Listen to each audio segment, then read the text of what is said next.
দিনের শুরু লোকজন বের হয়েছেন রুজি রুটির খোঁজে। এমন সময় চারপাশ কেঁপে ওঠে বিস্ফোরণের শব্দে। এক নিমিষেই ধ্বংসস্তূপে পরিণত হয় বড় বড় দালানগুলো। জীবনের এমনই অনিশ্চয়তায় দিন কাটাচ্ছেন গাজার মানুষ। গাজা শহরে বিমান হামলা ও সামরিক অভিযান আরও তীব্র করেছে ইসরায়েল।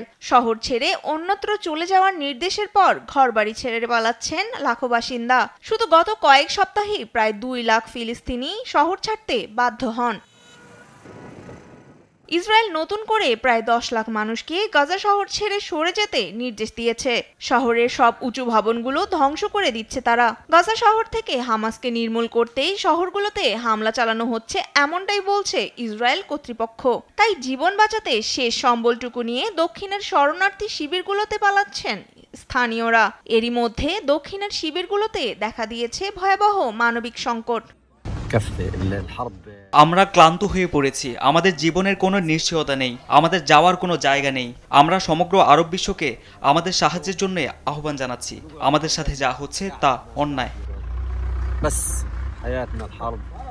মানবাধিকার সংস্থা অ্যামনেস্টি ইন্টারন্যাশনাল জানায়, গাজায় জোরপূর্বক উচ্ছেদ ও ইসরায়েলি বাহিনীর তীব্র হামলা মারাত্মক বিপর্যয় ডেকে আনবে। আগস্টে দুর্ভিক্ষ ঘোষণার পর 500-র বেশি মানুষ খাদ্যাভাব ও অপুষ্টিতে মারা গেছে।